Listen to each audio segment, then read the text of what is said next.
बिस्मिल्लाहिर्रहमानिर्रहीम। अस्सलाम वालेकुम। आज का जो हमारा लेक्चर है वो है निमोनिया। तो निमोनिया की जो लेक्चर ऑब्जेक्टिव्स हैं जिसमें आज हम कवर करेंगे, इसमें निमोनिया के हम डेफिनेशन पढ़ेंगे, इसकी classification, morphological stages, pathophysiology, finding and treatments, ये सारा कुछ आज हम अपने लेक्चर में कवर करेंगे। तो pneumonia is inflammation of the lung parenchyma alveoli rather than the bronchi of the infective origin। तो निमोनिया का डिफिनीशन ये है कि pneumonia inflammations of the lung parenchyma है। बेसिकली जो अल्वियोलाई होती है, अल्वियोलाई में जब कोई इन्फेक्टस पार्टिकल्स आ जाता है तो उस इन्फेक्टस पार्टिकल को एरेडिकेट करने के लिए बॉडी एक प्रोटेक्टिव रिस्पॉन्स शो करती है in the form of inflammation. तो जब अल्वियोलाई में कोई इन्फेक्टस पार्टिकल आ जाता है और उसको इरेडिकेट करने के लिए बॉडी इन्फ्लेमेशन का रिस्पॉन्स शो करती है, जिसके वजह से उस अल्वियोलाई में फ्लूइड का एक्सुडेशन होता है, फ्लूइड उसमें अकमुलेट होता है। तो उस इन्फ्लेमेशन ऑफ द अल्वियोलाई को हम निमोनिया कहते हैं। इन्फ्लेमेशन जो है, इन्फ्लेमेशन हम इस तरह डिफाइन करते हैं कि inflammation is a response of vascularised tissue to infectious and tissue damage that brings cells and molecules of the host depends from the circulation to the sites where they are needed to eliminate the offending agents। तो inflammation जो है ये एक body का एक protective response होता है। जब हमारे बॉडी में कोई इन्फेक्टस पार्टिकल्स आ जाता है और वो हमारी टिश्यू को डैमेज करती है या हमारे सेल को डैमेज करती है, या कोई भी जो इन्फेक्टस ऑर्गेनिज्म हमारी बॉडी के डिफरेंट पार्ट्स में आ जाती है और उस डिफरेंट पार्ट्स ऑफ बॉडी को डैमेज करती है, तो हमारे सर्कुलेशन में जो होस्ट डिफेंस सिस्टम होता है, वो होस्ट डिफेंस सिस्टम उस साइट्स पे आ जाता है जहाँ पे ये इन्फेक्टस पार्टिकल्स प्रेजेंट होता है। तो उस इन्फेक्टस पार्टिकल को एलिमिनेट करने के लिए ये इन्फ्लेमेशन का रिस्पॉन्स शो होता है। अब ये इन्फ्लेमेशन जो है, ये इन्फ्लेमेशन की अपनी स्पेसिफिक प्रॉपर्टीज़ होती है जिसके वजह से हम ये इसको जो है ना आसानी के साथ इसको रिकॉग्नाइज़ कर सकते हैं कि इसमें इन्फ्लेमेशन हुआ है। इसके 5 कार्डिनल साइंस होते हैं। एक तो ये है कि वो जहाँ पे इन्फेक्शन होगा वो जगह बहुत ज़्यादा हीट अप होगा, उसमें हीट की प्रोडक्शन होगी। और दूसरी बात ये कि इसका जो दूसरा कार्डिनल साइन है, वहाँ पे स्वेलिंग होगी क्योंकि फ्लूइड का अकमुलेशन होगा वहाँ पे, और वहाँ पे पेन भी होगा, रेडनेस भी होगा और लॉस ऑफ फंक्शन भी होगा। तो ये जो कार्डिनल साइंस है, ये 5 कार्डिनल साइंस है इन्फ्लेमेशन की। तो जहाँ पे ये 5 कार्डिनल साइंस प्रेजेंट होती है तो हमें मालूम होता है कि यहाँ पे इन्फ्लेमेशन हुआ है।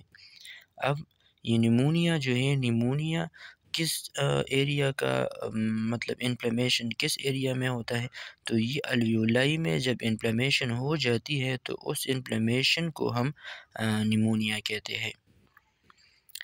इसको फर्दर क्लियर करते हैं कि it is the most common infectious cause of death. तो जो निमोनिया है ये मोस्ट कॉमन इन्फेक्टस कॉज है डेथ का। It is usually characterise by consolidation. ये कंसोलिडेशन जो है ये अल्वियोलाई का जब सॉलिडिफिकेशन हो जाती है, मतलब यह है कि जब अल्वियोलाई में ये इन्फेक्टस ऑर्गेनिज्म आ जाता है तो वो अल्वियोलाई को इन्फेक्ट करता है और उस अल्वियोलाई जो है वो अल्वियोलाई अपने आप को ट्रीट करने के लिए एक प्रोटेक्टिव रिस्पॉन्स शो करता है in the form of inflammation. तो इन्फ्लेमेशन में एक्सुडेशन ऑफ फ्लूइड होता है, तो वो फ्लूइड अल्वियोलाई में अकमुलेट होता है, फिर वहाँ पे रेड ब्लड सेल आ जाते हैं, इम्यून सिस्टम के सेल्स वहाँ पे आ जाते हैं। तो वो अल्वियोलाई जो है वो एक सॉलिड स्ट्रक्चर बन जाता है जिसे हम सॉलिडिफिकेशन कहते हैं, और पैथोलॉजी में हम उसे कंसोलिडेशन कहते हैं। तो consolidation is a pathological process in which the alveoli are filled with a mixture of inflammatory exudate, bacteria and WBC। आगे हम इसको और भी क्लियर कर लेंगे। इसकी एपिडेमियोलॉजी है, मतलब ये कि कौन सी एरिया में बहुत ज़्यादा पाया जाता है, इसकी जो परसेंटेज है वो कौन-कौन सी कंट्रीज़ में ज़्यादा है, कौन सी एज वाले पर्सन्स या एल्डर्स में ज़्यादा है, यंगर में ज़्यादा है, चिल्ड्रंस में किस तरह इसका रेशो है। तो एपिडेमियोलॉजी हम इसको कहते हैं। तो ये इसका जो एपिडेमियोलॉजी है निमोनिया का, तो ये थ्रूआउट द ईयर जारी रहता है और result from the different aetiological agents. अब ये सीज़न पे डिपेंड करता है। मतलब ये है कि कोई माइकोबैक्टीरियम निमोनिया जिसे हम कहते हैं, वो माइकोबैक्टीरियम बैक्टीरियल निमोनिया भी होता है, वायरल निमोनिया भी होता है, फंगल निमोनिया भी होता है। तो ये सीज़न्स पे डिपेंड करता है। अगर in a person of all ages, ये निमोनिया जो है ये ऑल एजेस में पाया जाता है। मतलब ये कि ये यंगर में भी होता है, ओल्डर पे जो इंडिविजुअल होती है, ओल्डर इंडिविजुअल्स में भी होता है, जो चिल्ड्रंस होती है चिल्ड्रंस में भी होते हैं।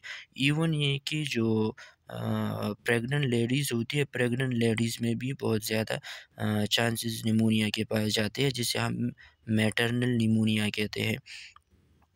अब जो इसका clinical manifestation severe in very younger, elder and chronical ill patient. इसकी जो क्लिनिकल मैनिफेस्टेशन है सिवियरिटी बेसिस पे, वो यंगर में बहुत ज़्यादा होते हैं, एल्डरी पेशेंट में होते हैं और क्रोनिकली जो इल पेशेंट होते हैं। मतलब ये है कि अगर एक इंडिविजुअल है, उसको ऑलरेडी कोई इम्यूनो कॉम्प्रोमाइज़ डिज़ीज़ है या कोई और ऐसा डिज़ीज़ है जिसकी वजह से उसका इम्यून सिस्टम कॉम्प्रोमाइज़ हो चुका है, तो उस पर्सन में निमोनिया के चांसेस बहुत ज़्यादा होते हैं। इसकी जो क्लासिफ़िकेशन है, तो क्लासिफ़िकेशन ऑफ निमोनिया हम 2 बेसिस पे करते हैं। एक तो इसका मॉर्फोलॉजिकल क्लासिफ़िकेशन होता है, इस एक का क्लिनिकल क्लासिफ़िकेशन होता है। तो जो मॉर्फोलॉजिकल क्लासिफ़िकेशन है, उसमें निमोनिया के 2 टाइप्स आते हैं। एक है लोबोर निमोनिया और एक है ब्रोंकोनिमोनिया। और जो टाइप 2 क्लासिफ़िकेशन है, वो हम क्लिनिकली बेसिस पे करते हैं कि क्लिनिकल बेसिस पे इसकी 2 क्लासिफ़िकेशन है। एक है कम्युनिटी एक्वायर्ड निमोनिया और एक है हॉस्पिटल एक्वायर्ड निमोनिया। इसको हम आगे वन बाय वन डिस्कस करते हैं। लोबार निमोनिया जो कि first classification of morphological classification of pneumonia है। तो लोबोर निमोनिया क्या है? लोबोर निमोनिया जिस तरह हम कहते हैं कि राइट लंग है और लेफ्ट लंग है। तो राइट लंग में जो है वो 3 लोब्स होते हैं और लेफ्ट लंग में 2 लोब्स होते हैं। एक अपर लोब होता है, एक लोअर लोब होता है। और जो राइट लंग है इसमें 3 लोब्स होते हैं। एक अपर लोब होता है, एक मिडल लोब होता है और एक लोअर लोब्स होता है। तो अगर लंग्स की सपोज़ राइट लंग है और उस राइट लंग के अपर लोब में इन्फेक्शन आया है और उस इन्फेक्शन को इरेडिकेट करने के लिए उस अपर लोब में इन्फ्लेमेशन हुआ है, तो हम इसको लोबार निमोनिया कहते हैं। मतलब ये है कि एक specific lobes of the lungs में निमोनिया काज़ हुआ है, तो उसको हम लोबार निमोनिया कहते हैं। तो इसको हम डिफाइन इस तरह करते हैं कि lobar pneumonia is acute bacterial infection of a part of the lobe that entire lobes or even two lobes of one or both lungs। इसका मतलब ये है कि जो लोबार नमूनिया है, ये एक एक्यूट बैक्टीरियल इन्फेक्शन की वजह से काज होता है, जो कि लंग्स की पूरे लोब्स में भी हो सकता है, दोनों लंग्स की एक एक लोब में भी हो सकता है और बोथ ऑफ लंग्स की लोब्स में भी हो सकता है। इसका जो ये पिक्चर आपको जो है ना दिखाया गया है, इसमें जो लेफ्ट लैंग है इसको आप देख लें, ये अपर जो रेडेड किया गया है, तो ये क्या है, लंग का एक स्पेसिफिक लोब इन्फेक्ट हुआ है और उसमें इन्फ्लेमेशन कोज हुआ है, तो हम इसे कहते हैं lobar pneumonia. The organism which cause lobar pneumonia और स्ट्रेप्टोकोकस निमोनिया। हमें ये बताया गया है कि जो हमारे रिकमेंडेड बुक्स है, रिकमेंडेड बुक्स में ये कहा गया है कि जो लोबोर निमोनिया है ये मोस्टली बैक्टीरियल एजेंट्स की वजह से कॉज होता है। और बैक्टीरियल एजेंट में स्पेसिफिकली जो स्ट्रेप्टोकोकस निमोनिया है, जो स्ट्रेप्टोकोकस एजेंट्स है, स्ट्रेप्टोकोकस बैक्टीरिया है, इसकी वजह से 90% ऑफ केसेस इसकी वजह से अराइज होते। मतलब स्ट्रेप्टोकोकस निमोनिया की 90% जो कवरेज है वो 90% है स्ट्रेप्टोकोकस निमोनिया की। एक जो है इसमें स्टेफाइलोकोकस ऑरियस आता है। तो ये स्टेफाइलोकोकस ऑरियस और स्ट्रेप्टोकोकस निमोनिया ये मोस्ट कॉमन बैक्टीरियल एजेंट्स होते हैं जिसके वजह से निमोनिया कॉज होता है। लोबोर निमोनिया इसकी वजह से मेनली कॉज होता है। और ग्राम नेगेटिव बैक्टीरिया में जो आते हैं उसमें हेमोफिलस इन्फ्लुएंजा आता है, क्लेबोसिला आता है, सूडोमोनास आता है, प्रोटियस मिराबिलिस आता है, एस्चेरिचिया कोलाई आती है। तो ये ग्राम नेगेटिव बैक्टीरिया में इसके जो पॉजिटिव एजेंट्स हैं लोबोर निमोनिया की वो H influenza, Klebsiella, Pseudomonas, Proteus and Escherichia coli ये सारे आते हैं। और जो ग्राम पॉजिटिव बैक्टीरिया है उसमें स्ट्रेप्टोकोकस आता है और स्टेफाइलोकोकस ऑरियस आते हैं। ये दोनों जो है ये ग्राम पॉजिटिव बैक्टीरिया में आते हैं और जो ग्राम नेगेटिव है वो ये H influenza, Klebsiella, Pseudomonas, Proteus and Escherichia coli ये सारे आते हैं। इसके जो मॉर्फोलॉजिकल स्टेजेस हैं वो लोबोर निमोनिया की वो पुअर मॉर्फोलॉजिकल स्टेजेस है। मतलब ये है कि ये लोबोर निमोनिया पुअर स्टेजेस में डेवलप होता है। तो इसका जो फर्स्ट स्टेज है वो है कॉन्जेशन। कॉन्जेशन क्या है? Congestion this first stage predominant in the first 24 hour and characterized by affected lobe is heavy and red due to the inflammatory edema. There is engorgement of alveolar capillaries. In the alveoli there is edematous exudate containing bacteria, macrophages and neutrophil. जो first stage होता है लोबोर pneumonia का इसमें ये होता है कि lung की जो टिश्यू है वो हेवी होते हैं क्योंकि वहाँ पे एक्सुडेशन ऑफ फ्लूइड होता है। क्योंकि इन्फ्लेमेशन में जो मोस्ट कॉमन होता है वो है एक्सुडेशन ऑफ फ्लूइड।